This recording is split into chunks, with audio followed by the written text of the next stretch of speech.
So this is page 200, section 2.3, number 5.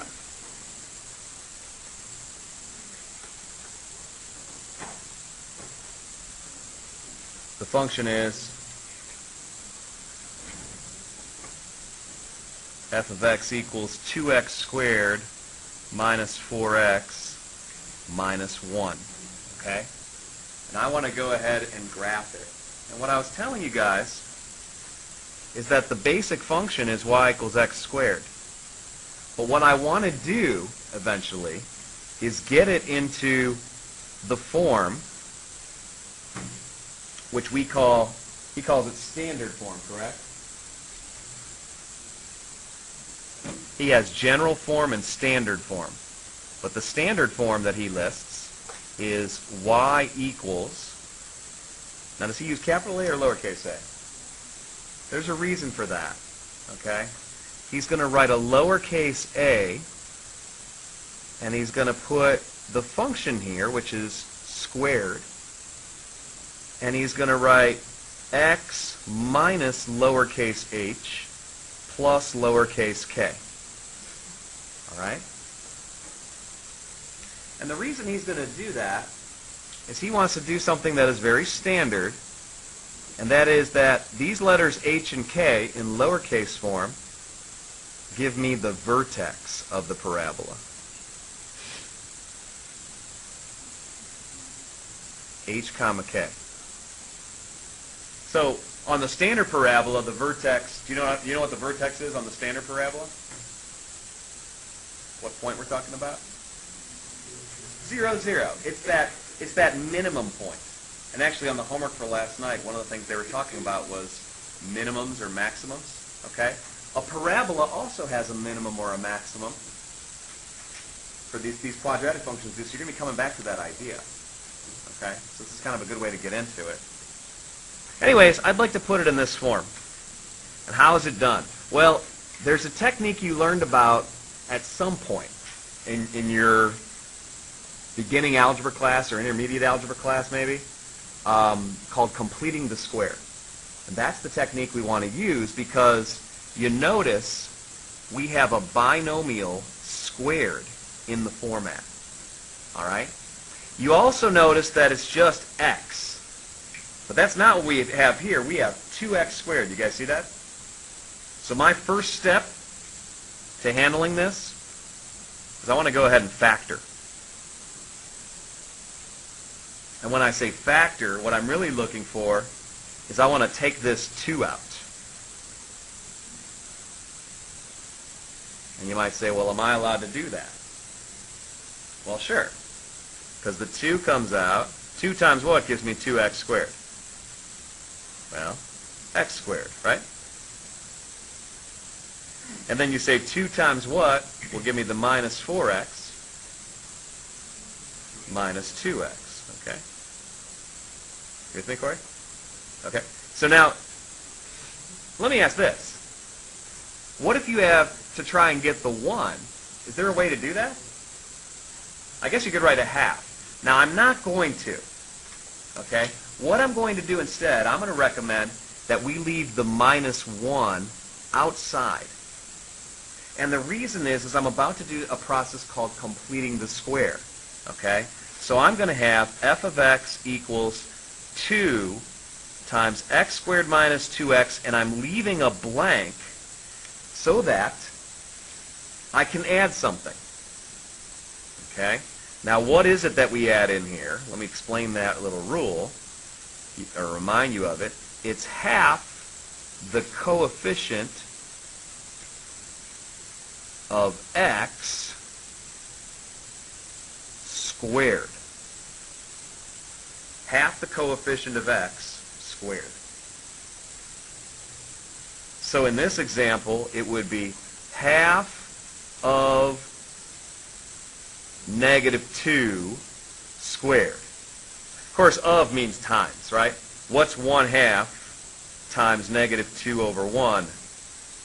Well, like you said, it's 1, or, well, you can think of it as 1 or think of it as negative 1. It doesn't matter.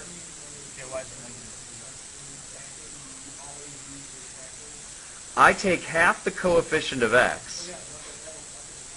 Oh, but you're thinking of the 4. Yeah. The 2. Negative 2. Right? I'm looking. For me, when I look at a coefficient, I always look at the negative sign. Now, I'll tell you what. Is it going to matter here? Whether I took negative 2 or positive 2? Why? What am I about to do? And as soon as I square it, I'm going to get a positive 1 anyways. So that's the number we want. We want to add 1. Now, am I allowed to just add 1 to a function? Well, if you do that, you get a different graph. Now, there is this idea of doing it to both sides of an equation. But we have a problem here. And that is, I don't want to add anything to the left-hand side because it just says f of x. I kind of like that. I don't want it to say f of x plus something. Okay? So I'm going to write something down here, and we'll see if it makes sense to you. I'm going to write plus 1 here. And I'm allowed to do that as long as I also subtract something. Does that make sense? If you add 1 and subtract 1, have you changed anything? No. But I'm not going to write minus 1, and I hope this is clear to you after I do it. When I write plus 1 here, I'm actually going to write minus 2 here. Now, why did I do that? Because this 1 is being multiplied by what?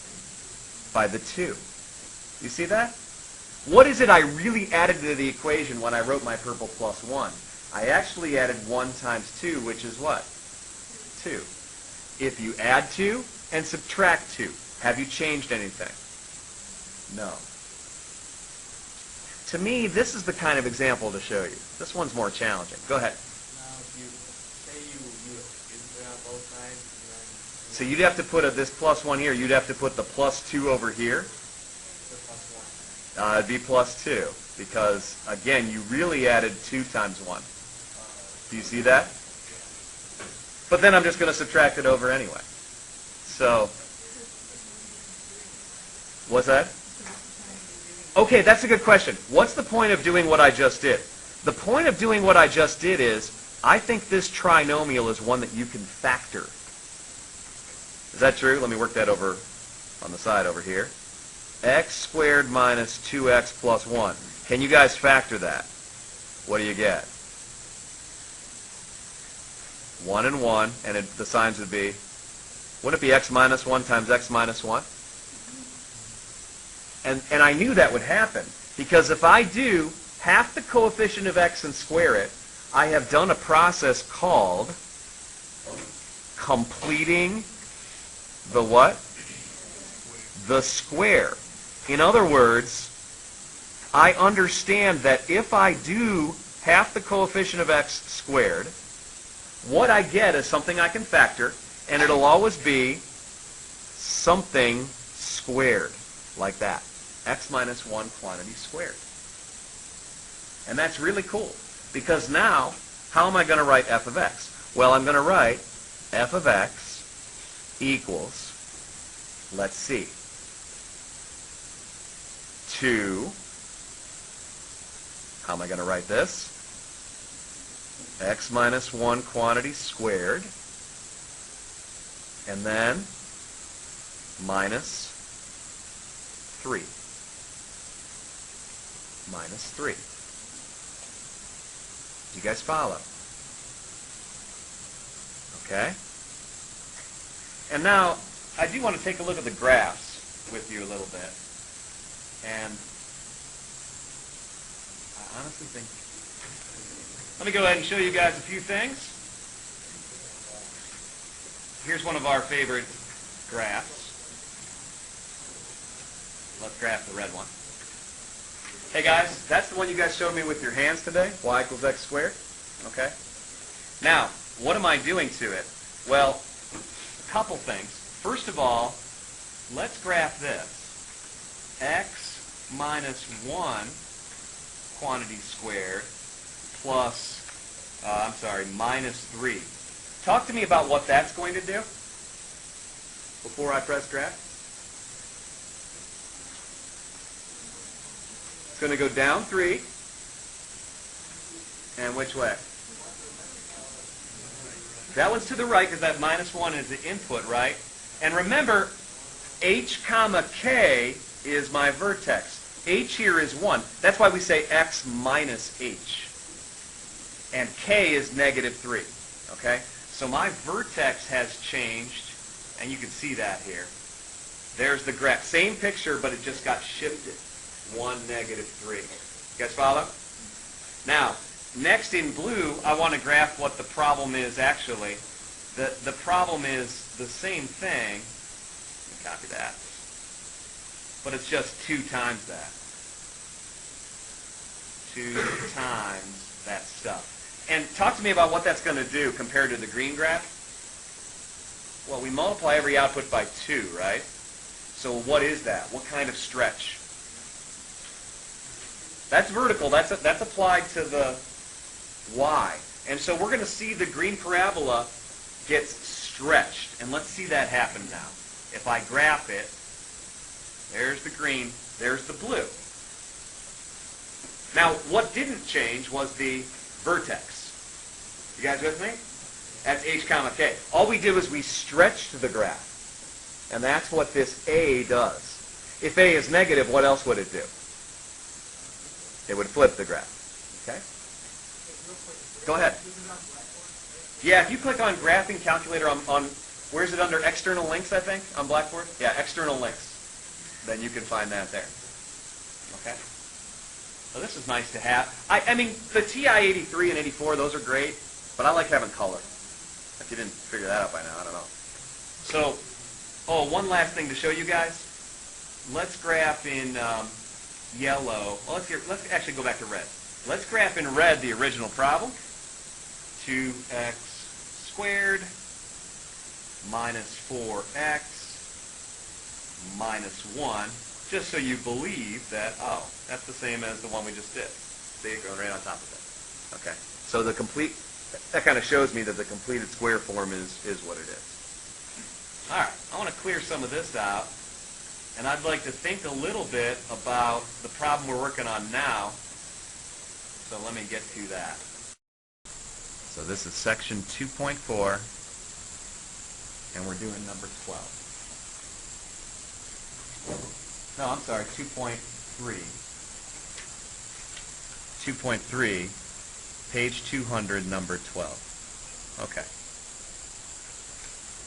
Section 2.3.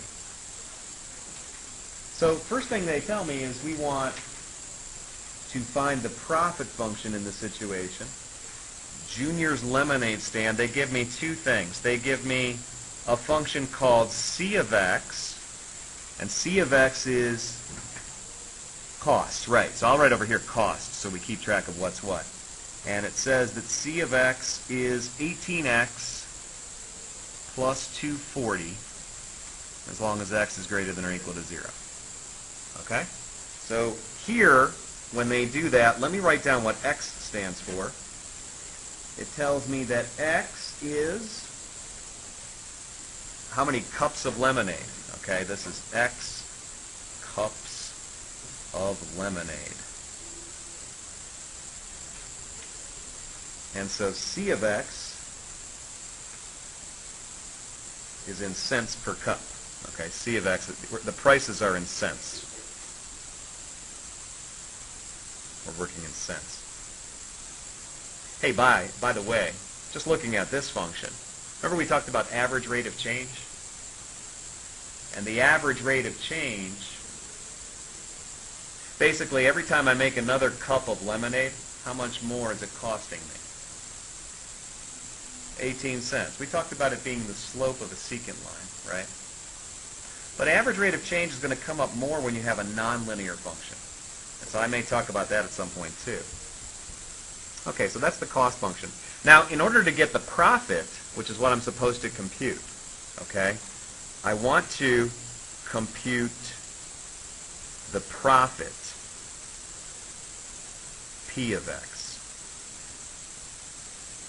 There's a formula that is in the book for profit, and it is R of x minus C of x. So C of x is cost. What's R of x? That's revenue. Let me write that right here. R of x is going to be my revenue. Okay. Now they don't give me the revenue function. What do they give me? A price function. Okay. They tell me little p of x is given by 90 minus 3x. And they give me a domain here. They say the x values, this only works between 0 and 30. And that makes sense, because what would be the price of, if you have 30 cups of lemonade?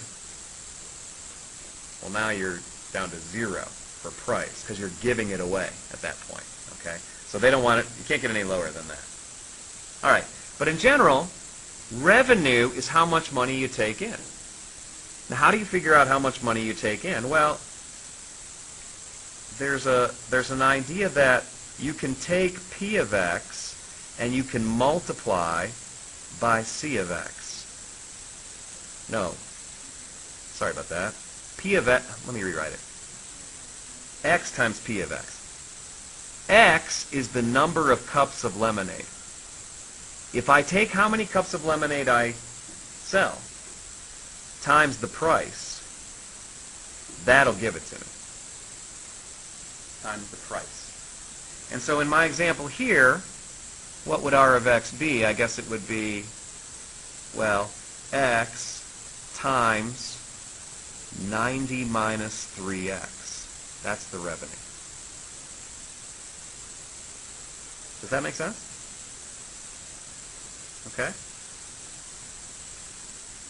So they want me to compute the profit function, and so I can say, well, p of x is, let me put that revenue function in there, x times 90 minus 3x. That's the revenue. And let me subtract the cost function. When I subtract it, I better put it in parentheses. So what's the cost function is 18x plus 240. What should be the domain of the profit function?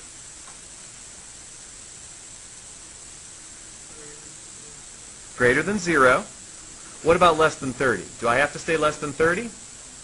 Yeah, because it's all based on this price function, which has to be less than 30. So we're going to be between 0 and 30 here, okay?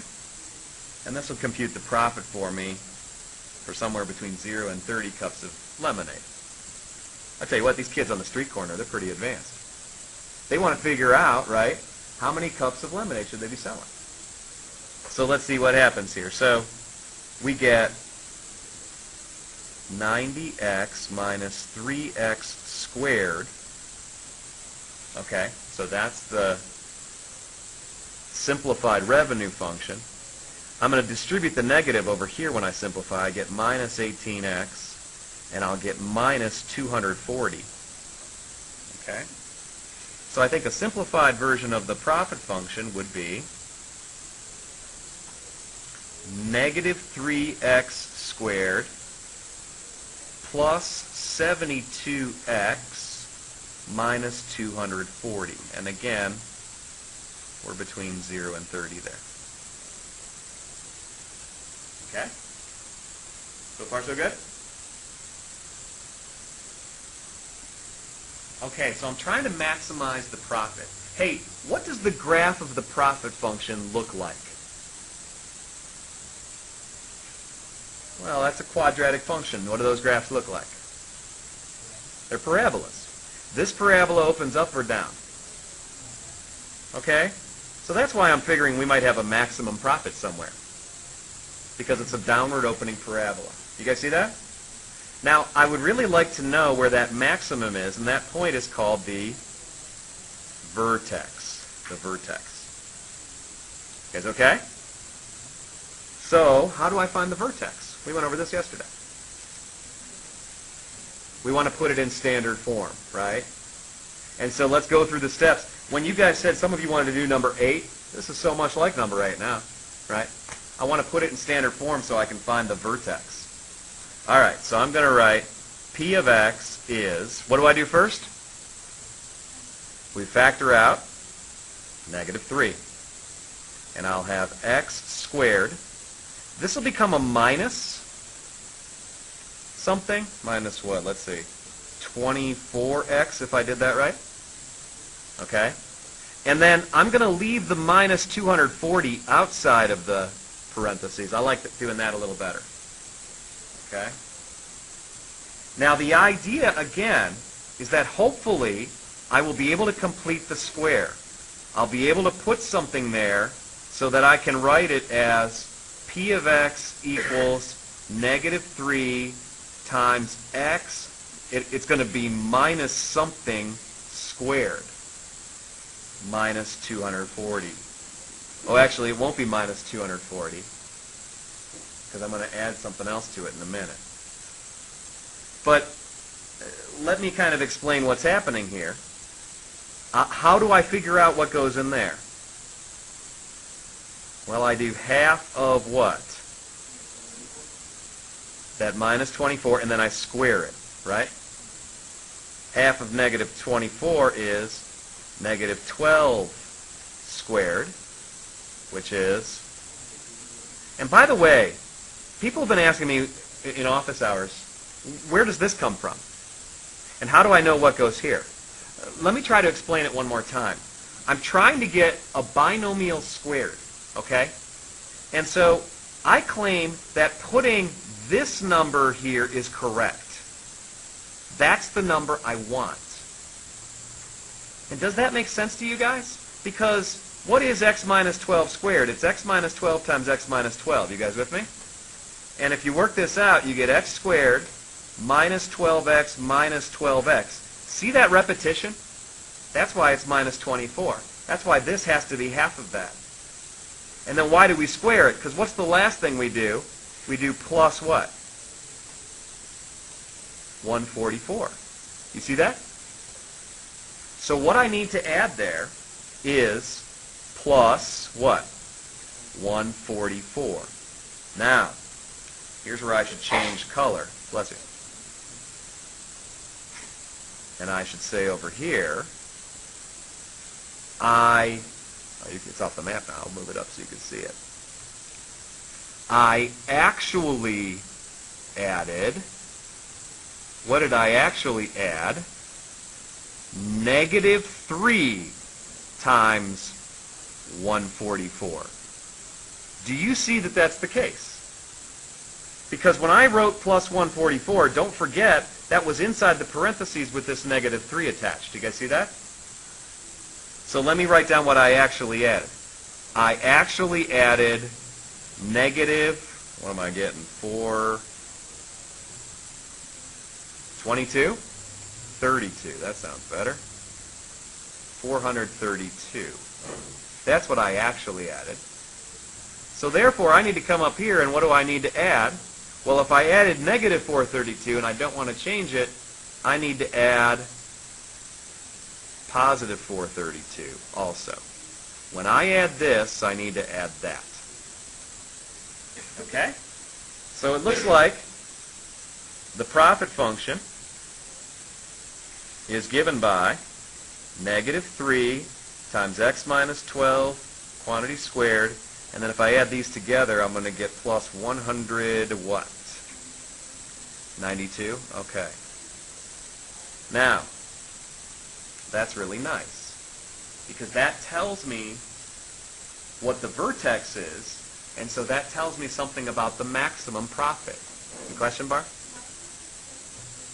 All right, back to this example. So what did I learn? Well, I learned that the vertex of this problem is what? When it's in that form, you ought to be able to tell.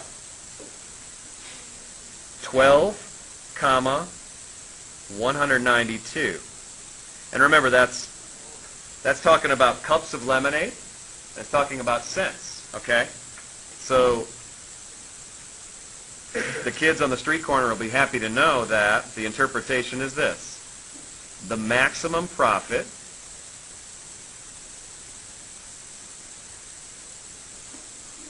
would be $1.92. They'll be thrilled, okay? When how many cups? When 12 cups of lemonade are sold.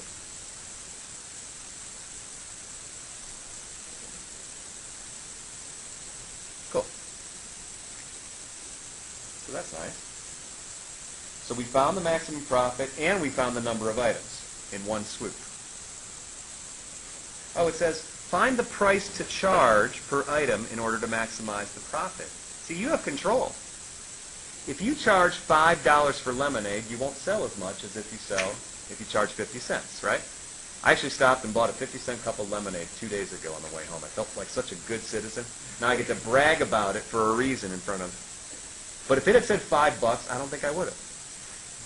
Just to teach them something, I don't know. But it was 50 cents. But let's see, how do I figure out what the price is? Well, remember up at the top, what do we have? We have this price function, right? This is price. So the price function, I guess what we can do is compute P of 12. And P of 12 is 90 minus 3 times 12. 90 minus 36. 54 cents. I'll be honest with you. I'm quite certain they would sell more for 50 cents than they would for 54 cents, okay? There's something wrong with the model here. But I think that's the solution we're looking for. Okay? I didn't do the homework, I'm not sure.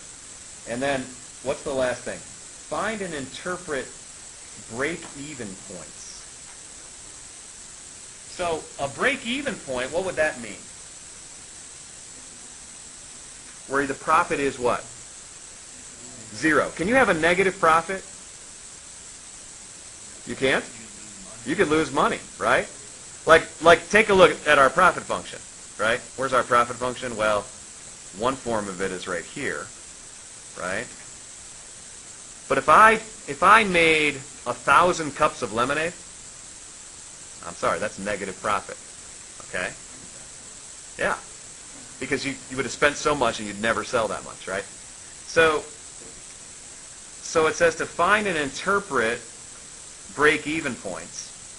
How do you do that? Well, what you want to do, some people do it by setting revenue equal to cost. But if you have the profit function, so what we want to do, okay, so break-even would be set profit P of X equal to what? 0. Okay? Now, which form do you think I should use? Well, I'll be honest with you. I think it's easier to go with this form, the general form I think it's called, and set that equal to 0. Negative 3x squared plus 72x minus 240 equals 0. Could you guys solve that equation? Sure. How do you do it? Either factoring or quadratic formula. Let me try factoring real quick. Maybe I'll luck out. So can I get, I know it has to be x times x. Can I get factors of 80 that work? 16 times 5 doesn't work. Maybe not. Can anyone work this one out? Hey, 20 and 4. Why did I miss it?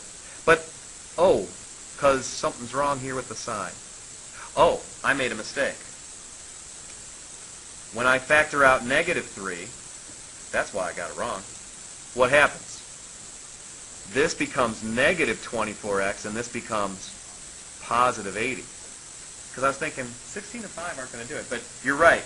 Now that I see that the signs have to be the same, because that's a plus, we can do minus 4 and minus 20. Okay. So the break-even points are when x equals 4 and x equals 20. Okay? So my interpretation would be this. We need to sell between 4 and 20 cups to turn a profit. And again, the picture is Well, at 4 and at 20 cups, the profit is 0. And remember, the maximum is at 12. And by the way, notice there's some really nice symmetry. Because how far is it from 4 to 12? 8. And how far is it from 12 to 20? 8. Okay? So these parabolas have this really nice symmetry, and that's good to see. Regular calculator on this machine. You guys have calculators, don't you?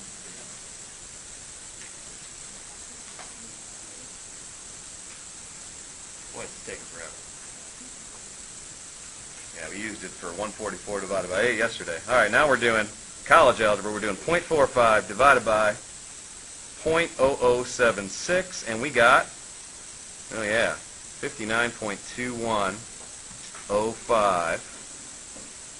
59.21, I'll just leave it as 59.21. I'm going to round, okay? T, and then I'm going to leave a blank, aren't I? And I'm going to put my plus 16. And the reason I'm leaving a blank is because I have to figure out what to add there, right? What goes there? I need half the coefficient of t, which I just figured out. So, hey, I have the calculator out, so what am I going to do? Let's go divided, answer, let's go divided by 2. So if we just press the divided by, my answer just came back up. Okay? Or you can hit second, and then this little negative sign down here has the yellow letters answer above it. Okay. So now what do I have to do? I have to square that. So I'll press the x squared key. Enter. 876.47. Okay? And so supposedly that's what I have to add here. Plus 876.47. Boy, this is really ugly. Who assigned this problem? All right. Now I have to figure out, what did I do next? Do you remember the process? Yeah, we added it. Now we got to figure out how to balance it out, right? So let's multiply this by what? Negative 0.0076. And what this is going to tell me is what I really added to the equation when I wrote that number in green. Do you follow? I didn't really add 876. I added 876 times crazy decimals. Let me press enter and see what I really added. I really added negative 6.66. That's what I really added to the problem when I wrote this plus green. So how do I compensate for that? I need to subtract. Oh no, I added negative 6.66. So now to compensate for it, I really have to add positive 6.66.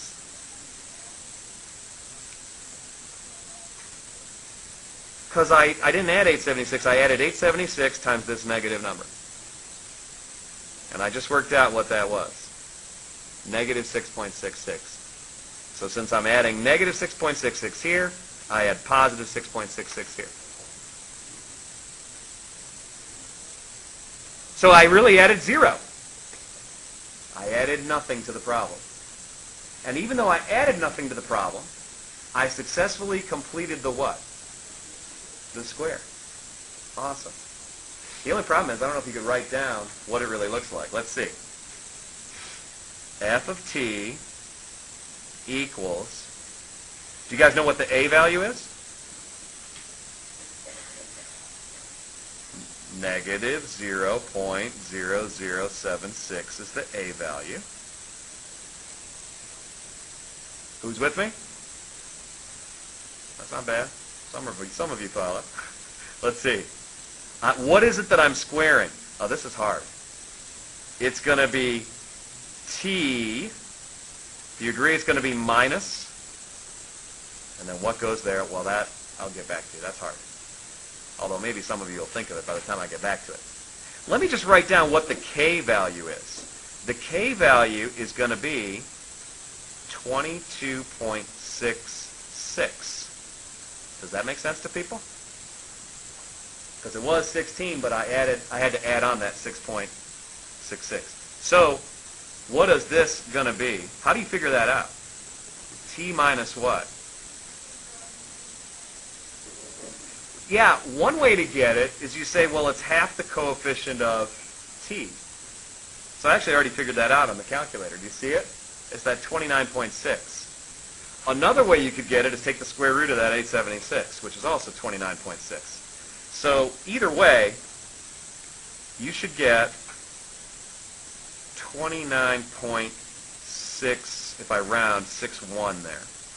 Okay. Well, again, how do we get that number? It's half the coefficient of t. And then if you square it, you get that. That's why we square it. Half the coefficient of x squared is what I said. This time it's t. Wow, that's a lot of algebra. I still haven't done the problem yet. They want me to, what do they say? Find and interpret the coordinates of the vertex. Well, I know the vertex now. Let's see the vertex. What would the vertex be?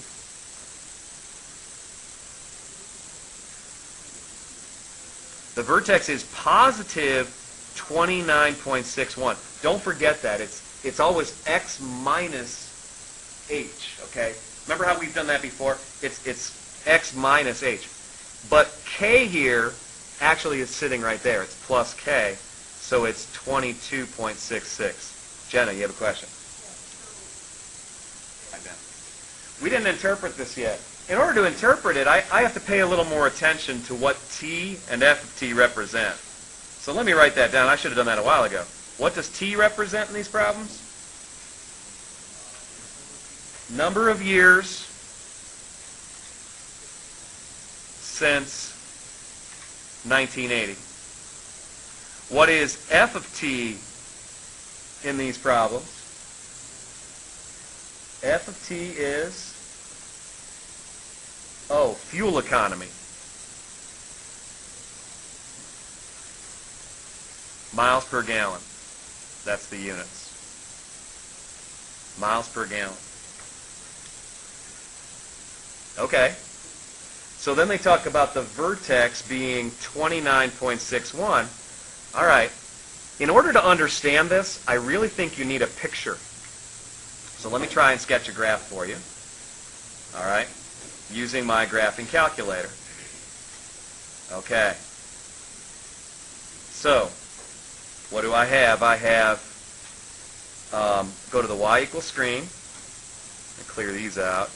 I'm going to type in negative 0.007, that didn't work very well, 6. I have to use x squared because they don't have a t button here for graphing.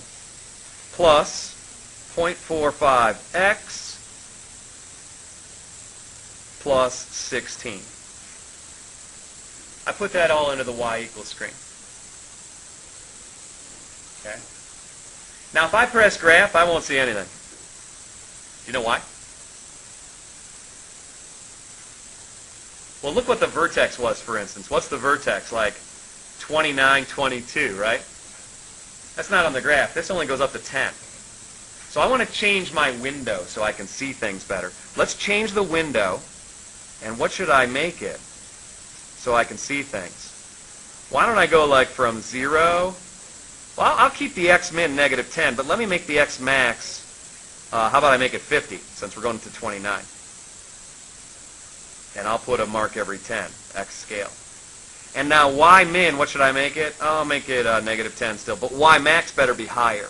What should y max be? How about I go 50? And I'll put a mark every 10. How many of you have played with a window before of a graphing calculator? Now, if you haven't, this is a good thing to see. Notice that in order to find my graph, I looked at the vertex, and I said, well, I got to find 30 and 20. So I figure if I go up to 50, I'll catch it. And now let me press the graph button and see what happens. I can see it now. There's the vertex right there. Actually, let me show you exactly where the vertex is. This is kind of a cool feature of your calculator. If I hit second and then the trace button above there is calculate. There's a couple of options here. One of them is for minimum, and one of them is for maximum. By the way, what kind of vertex are we going to have for this problem? A maximum, right? How did I know that would happen? A is negative, so it's going down, right? So let's look for our maximum. It says left bound. Well, I'm going to type in 10, because I know it's somewhere between 10 and, well, 40. Now, I really know exactly where it is, 29.61.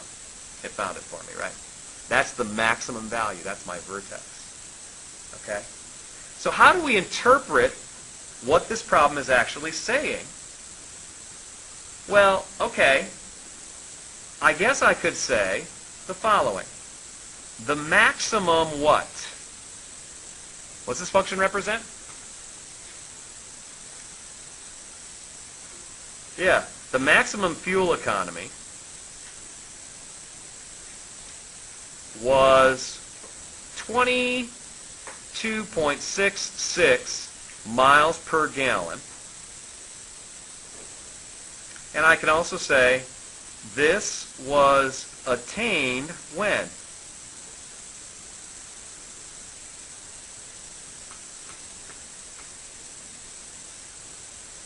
How about if we add 29 years to 1980, right? What would we have? 2009? Does that make sense? And this is actual data. So why has the fuel economy been going down for the last 3 years?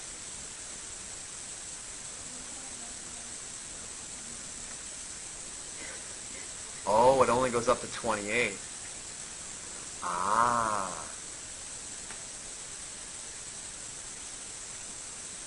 That's interesting.